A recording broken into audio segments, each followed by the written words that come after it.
La paz de Cristo, hermanos. Estamos en este martes 7 de enero, en este tiempo bellísimo de Navidad, pero ya después de la solemnidad de la Epifanía. Y hoy el Evangelio ya no nos muestra eventos de la infancia de Jesús, sino que nos muestra una escena, un hecho en donde se cumple una profecía que hemos escuchado la noche de Navidad. Es el profeta Isaías que dice que el pueblo que habitaba en tinieblas vio una grande luz. A los que habitaban en tierra y sombras de muerte, una luz les brilló. Y el evangelista Mateo pone la realización de esta palabra cuando Juan es entregado, es arrestado, y Jesús empieza su ministerio público y se retira a la Galilea. Y esta luz que viene a brillar sobre aquellos que están en tinieblas es Cristo mismo que se acerca y anuncia su palabra, diciendo: convertíos, porque está cerca el reino de los cielos. Aquí lo que cambia todo es que Él, que es el reino de los cielos, Él se acerca a nosotros. La posibilidad de convertirnos radica en esto, no en nuestras fuerzas, no en nuestra buena voluntad. No, la cosa principal es que Dios mismo es el primero en acercarse a nosotros. Dios es el primero en amarnos. Dios es el primero en todo. Y es aquel que tiene la fuerza de iluminar nuestras tinieblas. Solamente entonces se puede dar lo que es la conversión, recibiendo la gracia que viene de Él. La conversión no es un fruto de nuestros puños, pero sí requiere nuestra voluntad, nuestro deseo de acoger la luz. Dice el prólogo de San Juan que al Verbo que se ha hecho carne, dice que aquellos que lo han acogido les ha sido dado poder de hacerse hijos de Dios, que no son engendrados por deseo de sangre, de carne, no es que son engendrados por la fuerza del hombre, no, sino que de Dios son engendrados. Es Dios mismo que hace esta obra en nosotros. Y la conversión, en griego, metanoia, significa cambiamiento de mentalidad. Que sea Dios a iluminar nuestros corazones y nuestras mentes para mostrarnos en lo que es la verdad, de manera tal que podamos caminar hacia Él, que sea Él que nos tome por la mano y nos conduzca por la vía de la salvación. Estamos llamados cada día a convertirnos, a dejar que sea Dios a iluminarnos, a mostrarnos cuál es su voluntad y que sea Él con su fuerza a realizarla en nosotros, siempre requiriendo este sí, como la Virgen María: hágase en mí según tu palabra.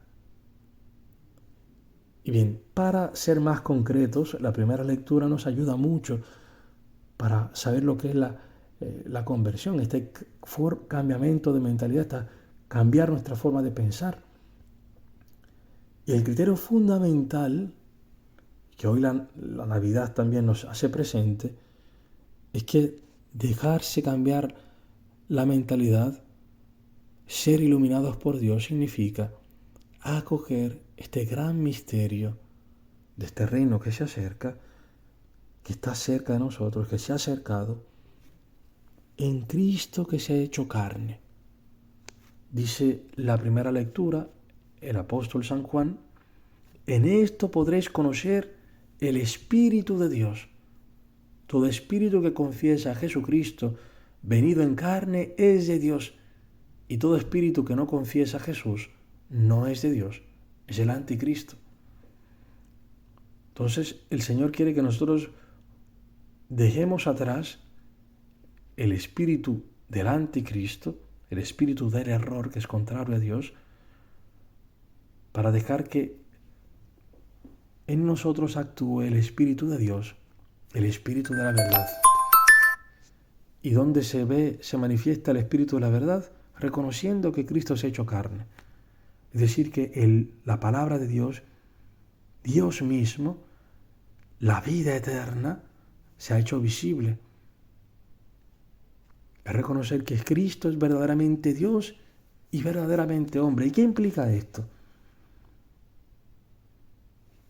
Que Dios hace esto, ha hecho esto por amor hacia nosotros, por nuestra salvación.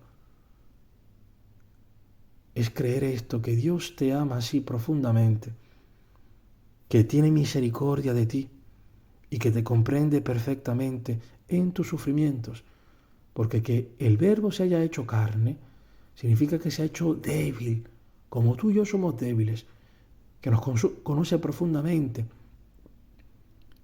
La única cosa de la que Él no ha hecho experiencia personal es la de cometer pecado.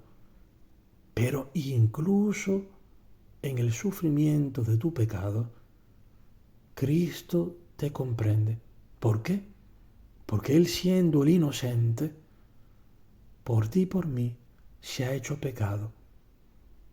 Es decir, ha cargado con las consecuencias del pecado sobre su carne.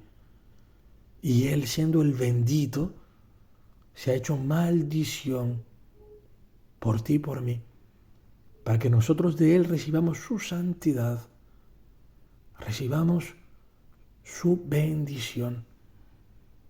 De manera tal que Dios te comprende perfectamente en tus sufrimientos. Quiero decir también que Dios está con nosotros. Él es Emmanuel. Incluso en los momentos más difíciles y más oscuros de tu vida, Dios está presente.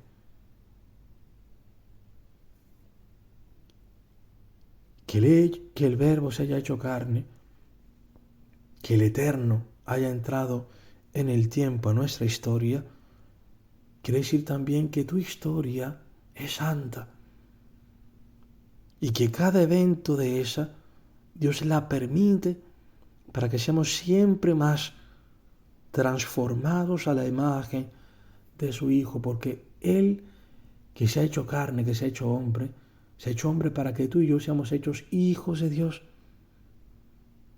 Por tanto, creer que Jesucristo haya venido en la carne es creer, saber,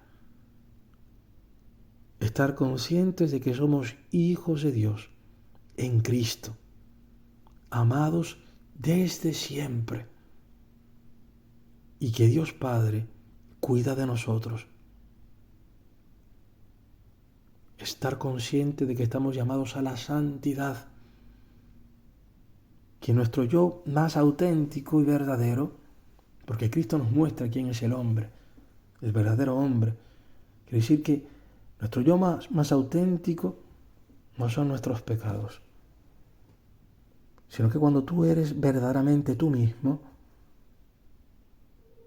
es cuando eres aquello para lo cual Dios te ha creado, para que seas ese santo, este santo original e irrepetible que Dios ha pensado que tú seas en Cristo, gracias al don de su Espíritu.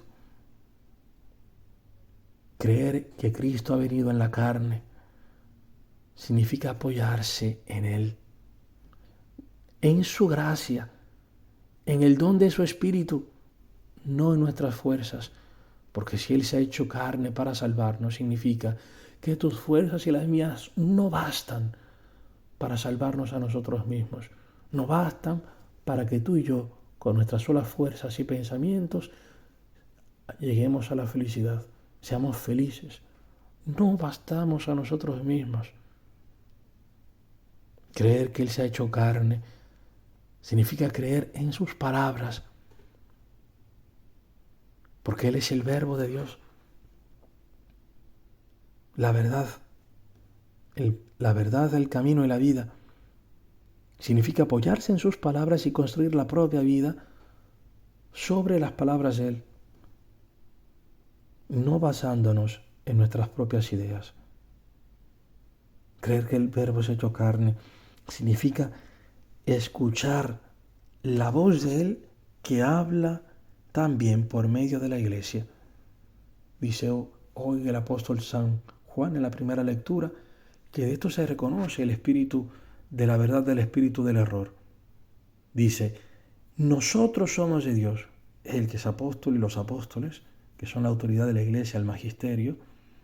Dice, quien conoce a Dios nos escucha, quien no es de Dios no nos escucha. Por eso, creer en que el Verbo se ha hecho carne es creer que nos habla también por medio de personas que Él mismo ha establecido.